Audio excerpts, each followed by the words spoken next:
esta casa no es hotel. En el corte la discusión no ha parado.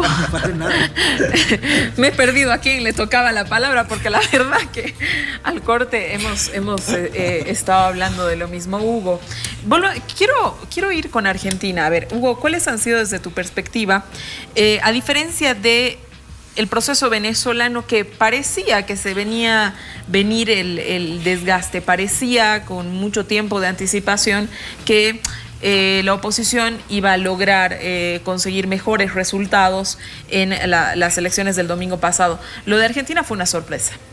De alguna manera, Macri gana rapidito, por decir, las elecciones, ¿no? Las últimas tendencias decían que era Scioli el que iba a ganar, que iba a haber una reacción favorable, y la verdad que no pocos se sorprenden con el resultado en Argentina.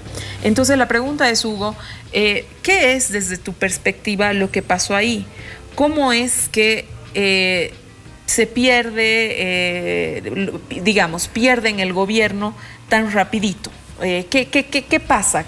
¿Dónde está el error? ¿Por qué es tan corto? Digamos que lo de Venezuela se explica de otra manera. ¿Qué pasa en Argentina? No, yo creo que tiene que ver igual más con problemas, con debilidades y problemas que enfrentó el kirchnerismo. Uno de ellos, el no haber definido con mucha claridad lo más rápido posible quién iba a ser el candidato. Scioli no era precisamente un candidato bien recibido por los sectores de izquierda dentro del kirchnerismo y dentro del peronismo. De hecho, se había pensado en otros candidatos como el de Entre Ríos, no me acuerdo en este momento el apellido. Finalmente era inevitable que fuese Scioli.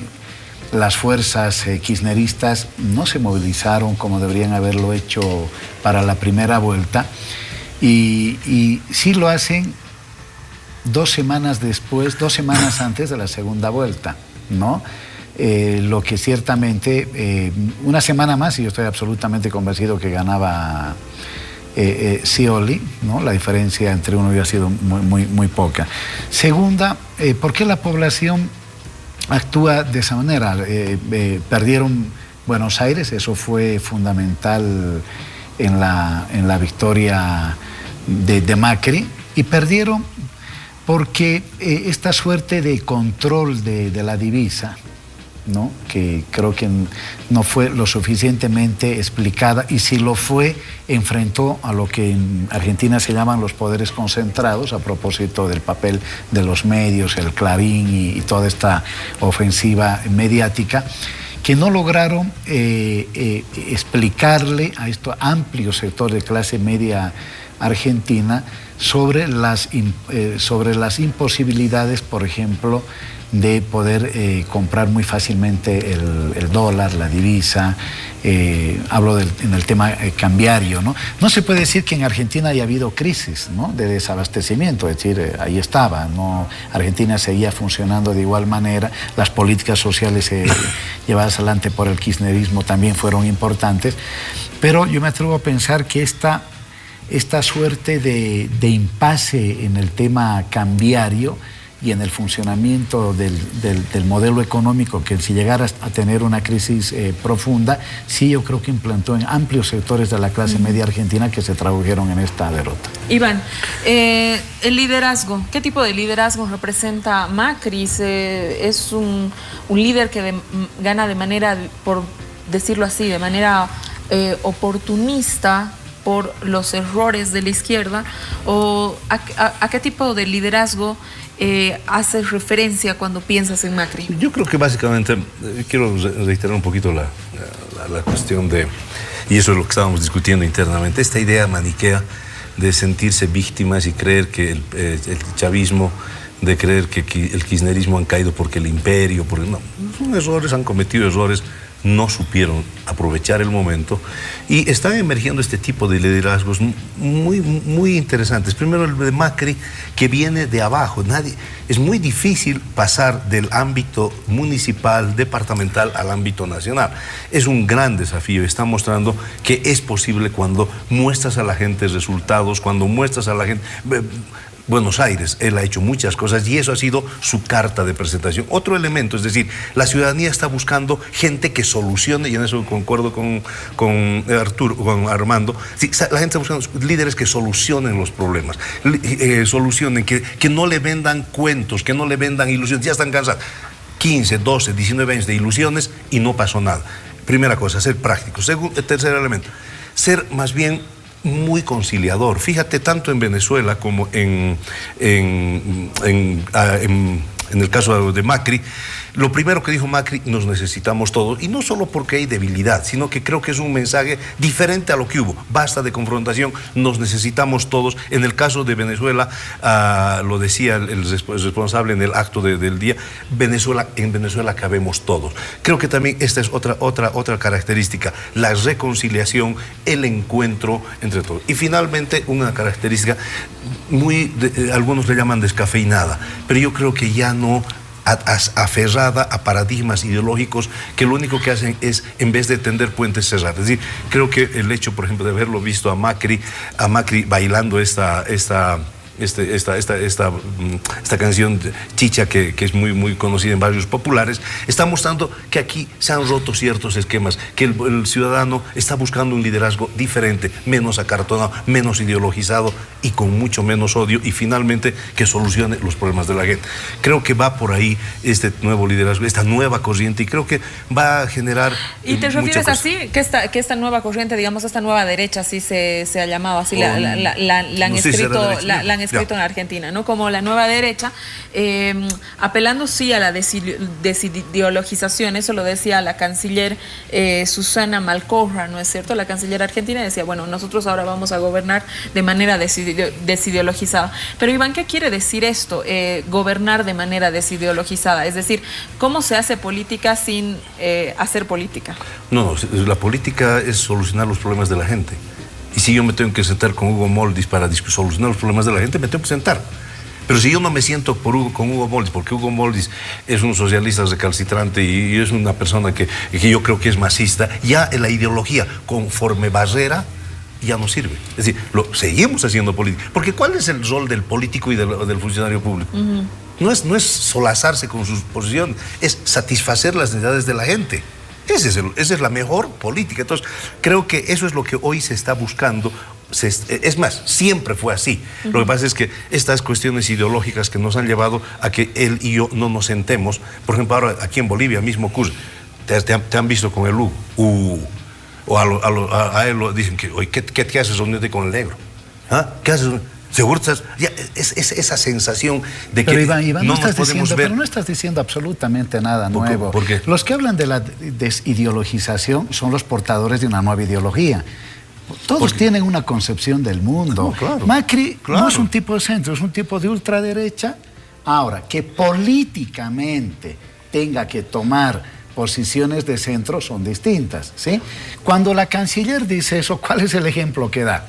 ¿No? Fíjate lo que significa desideologización para la canciller argentina. No quiere decir estar vacío, por supuesto. No, bueno, de eso estoy hablando. Entonces ella tiene una visión, y su visión de desideologizar es revisar, ¿no?, los tratados internacionales que desde Argentina se hicieron con Rusia, con China, con Irán, con Cuba, etc. Eso es desideologización, que al mismo tiempo, por lo tanto, es plantear la ideología de distinta manera. Ahora, Armando, ¿qué pasa con el movimiento popular desde tu perspectiva en Argentina? Es decir, es un movimiento popular que a vista de cualquiera parecía muy empoderado, ¿no?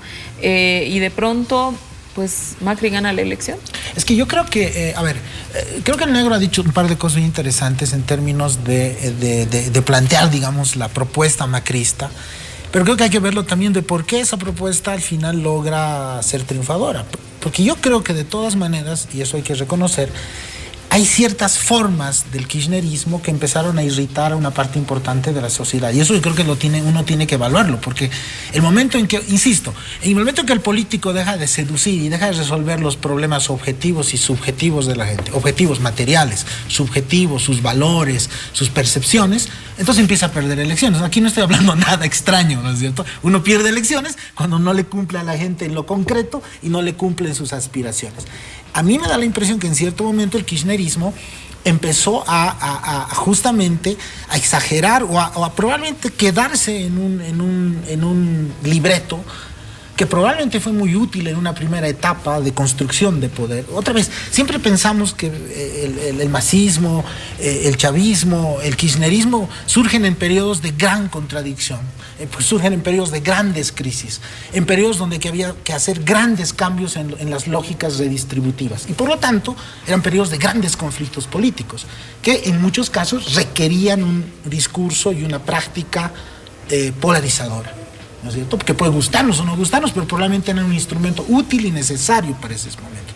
La gran pregunta que deberían hacerse estas fuerzas es: ¿hasta qué punto las nuevas sociedades que ha parido estos procesos, las sociedades actuales, son sociedades que ya están necesitando de ese instrumento?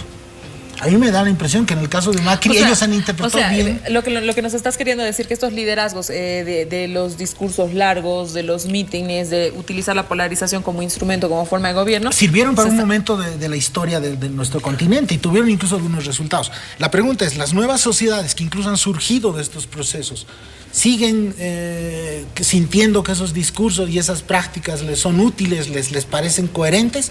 Da la impresión que no.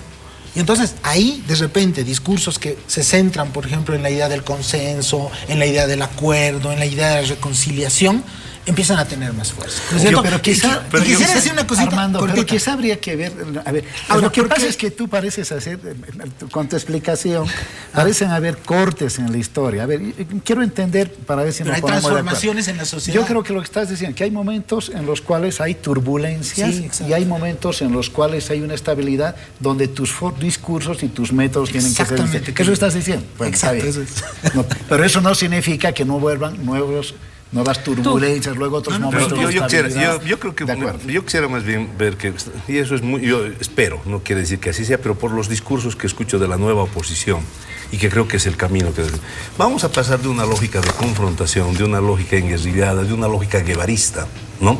Amigo-enemigo, a una lógica más bien más mandelista. Es decir, yo creo el modelo Mandela, esa era la gran esperanza de Evo Morales, que nuestro presidente actual sea el Mandela boliviano.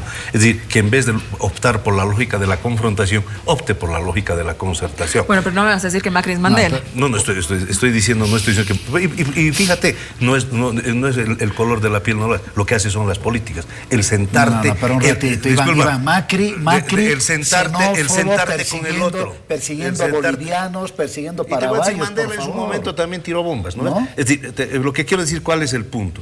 ¿Cuál es? Sentarte con el contrario. Sentarte y no pensar que al otro hay que derrotarlo, hay que pisarlo, sino hay que concertar. ¿En función de qué? En función de un objetivo colectivo. Sentarte con Massa, sentarte con Scioli, sentarte con los gobernadores. Es decir, esta es una forma, que lo puedes hacer de forma utilitaria, pero que yo creo que en el fondo también está buscando una forma diferente de ser político. En el caso, lo que me gustó de la señora, que tú dices que es ultraderecha, la esposa de Leopoldo, el caso de Leopoldo Fernández, la esposa. A ella los periodistas le insistieron, y usted ahora va a sacar a su marido de la cárcel. No, que sea la ley. Y ella se dijo, por favor, yo no quiero hacer odio. Yo tengo mucho dolor en mi corazón por mi marido, hasta 1 año preso. Está hablando de la ley.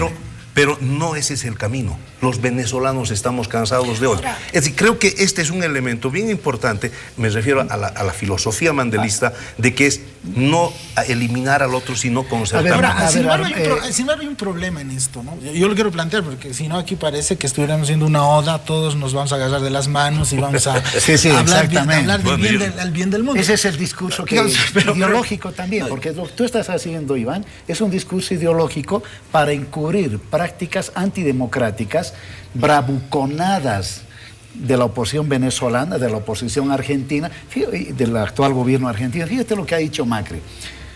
Señores, yo entro y voy a aplicar la cláusula democrática con la misma fuerza que lo habría dicho. Yo ahora he dicho que no. ¿Sí? ¿Y por qué? Porque se dio cuenta que no podía. Hugo, pero yo quisiera... No es porque no porque quiere. hay otro contexto en Venezuela. No es porque no quiere. Hugo, pero yo creo que... Déjame una cosita, ¿no? Sin embargo, yo te digo, es cierto eso. Yo creo que hay 2 cosas que sí deberíamos considerar que son interesantes para el análisis. En primer lugar, algo le hará sentido a la gente cuando este tipo de apelaciones empiezan a ser apelaciones que empiezan a generar réditos electorales, ¿no es cierto? Sí, creo que de alguna manera se está expresando con este discurso consensualista, de acuerdos, ¿eh? Se está también expresando que ciertas formas de la política, digamos, de los gobiernos de izquierda en la región, de crispación, etcétera, en cierto sentido ya están un poquito viejitas, digamos, para este nuevo momento. Campañas de la felicidad y del amor son las que están teniendo Armando, pero el segundo tema... Para no hablar en déjame memoria, pero ¿cuál era la propuesta de Macri en la elección? Pero el segundo tema, y aquí Ninguna. vengo, es más complejo. Sí, Porque su una asesor cosa- en marketing político le dijo, no propongas, no expliques. Bueno, es que, ¿verdad? aquí vengo al punto, ¿no es cierto? Es que una cosa es que tú propongas para ganar electores esto, y otra cosa, y ahí es donde vamos a ver a todos estos personajes en cancha, ¿no es cierto? Una cosa es, yo apelo al acuerdo, a la conciliación, pero en ciertas decisiones políticas hay conflicto. En ciertas decisiones políticas tú tienes que, como decimos en nuestro país, cortar el queque. Y a alguien le queda un queque un poco más grande y a otro le queda una parte. Y ahí es también la política. Me tengo que ir a un corte. Claro, así es la política. No en campañas de la felicidad, que bueno, por el momento están siendo muy exitosas en todos lados en la región y aquí mismo. Quédese en esta casa, no es hotel. Sí.